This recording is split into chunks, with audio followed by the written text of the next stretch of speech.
Good morning, everyone, and welcome to the Motorcycle Chronicles. So, today is the day when I'll be crossing over into China.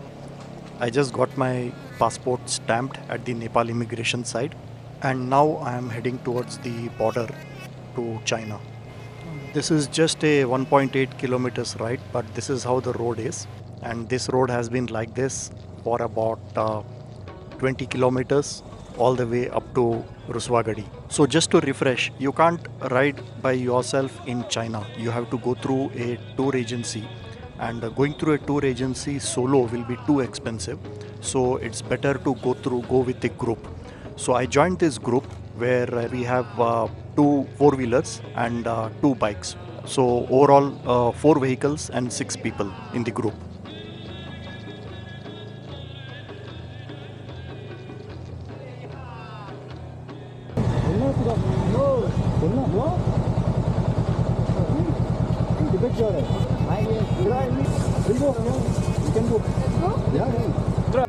This is a very narrow road, and one side is already taken over by all the EVs that are parked over here. Need to ride very carefully because those big trucks which are coming from the opposite side, they can't brake suddenly. So we need to plan out beforehand and give them adequate side. So the next step is we need to go to the Nepal customs and get our bikes registered for exiting out of Nepal, and then we need to prepare to enter into China. China is 2 hours 15 minutes ahead of Nepal, and it's already 9:15 here in Nepal. So it's 11:30 in China, and 12 noon they close for lunch for 1 hour. So 12 noon to 1 p.m. it's closed. So our plan is to see if we can quickly complete all the formalities here and cross over into China before they close for lunch. Our tour agency from China also informed us that there are road constructions happening on the China side after the crossing over, and because of that, they close the road between in the morning and in the evening. So it's open only between 12 p.m. China time to 4 p.m. China time. Before that and after that, the road is closed. So we need to ensure that we are able to complete all the formalities and then be able to cross over that part of the road between 12 to 4 p.m.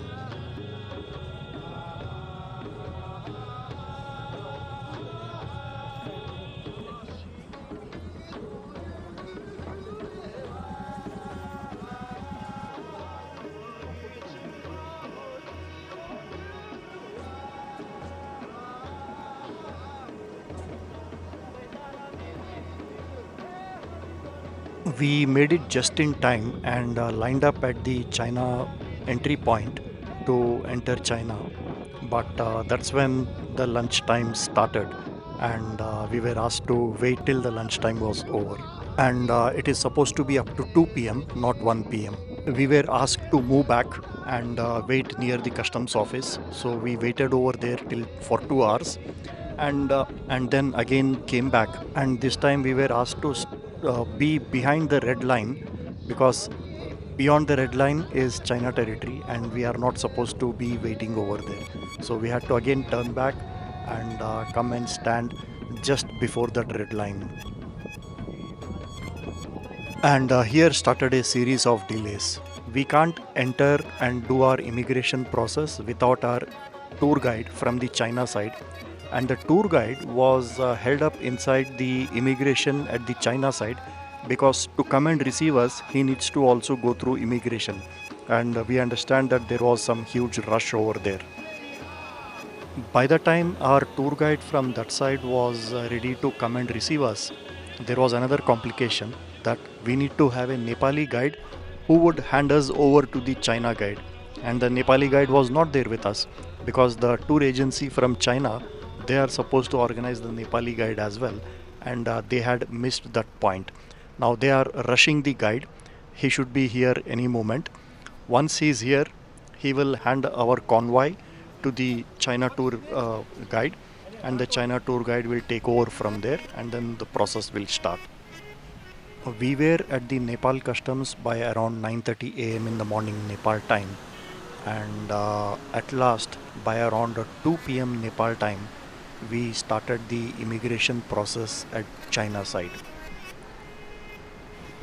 So the immigration process is that we need to enter the China side, that gate that you are seeing, we need to enter that side. We need to leave our vehicles, which is our bikes and everything, and we just need to take our hand baggage, go to the immigration office, go through the immigration part, and then also scan our baggage. And once the baggage is scanned, that scanned baggage will be on the other side. Then we need to come back to our vehicles and our bikes, take our bikes and vehicles, and go through the physical inspection of the bikes and vehicles.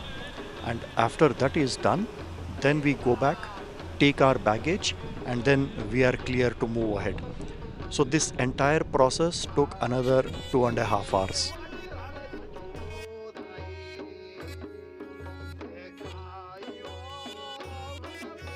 And by the time we completed all these formalities and were ready to move ahead, the road was closed on the China side for the construction part. But we were told that it would open again in about 2 hours time.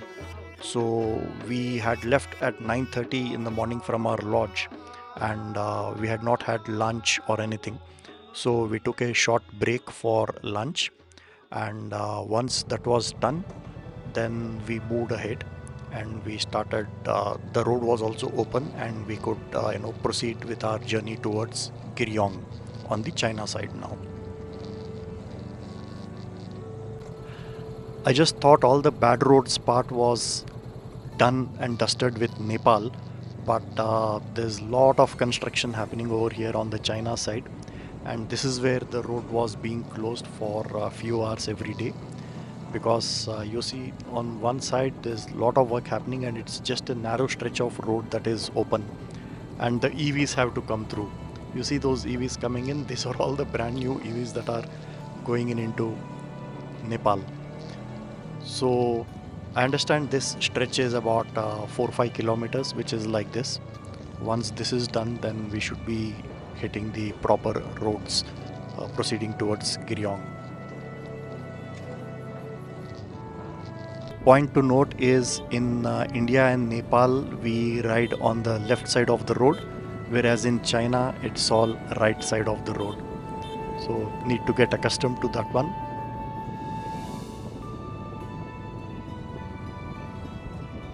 As we started moving, immediately the altitude started increasing. We have been going up and up and up, and at one point again there was a traffic stop, because they said that up ahead further there were big trucks that were held up in traffic, so they were stopping the traffic here. So there was this traffic stop for another 45 minutes or so. Finally we resumed the journey towards Giryong.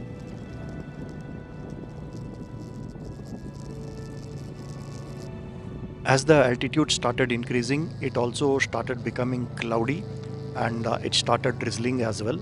And once it started drizzling, it became more and more cold.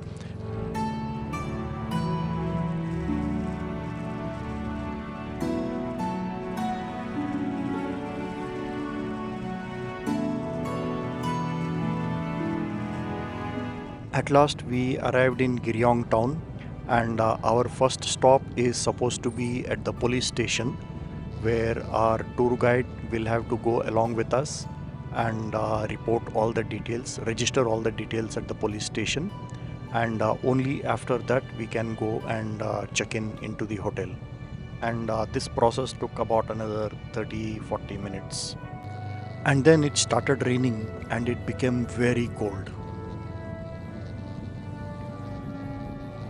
So that's it.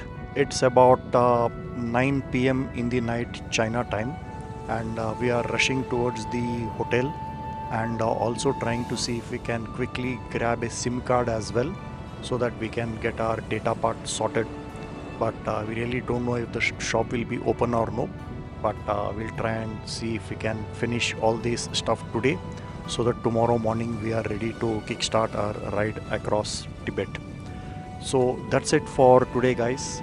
It's been just a short 27 kilometers journey, but it took the entire day because of the immigration process and also the lunch time and the road closures. But I think tomorrow onwards it's going to be exciting. Thank you so much for watching this video. Do keep in touch, and I'm sure I'll be able to post more videos in next few days.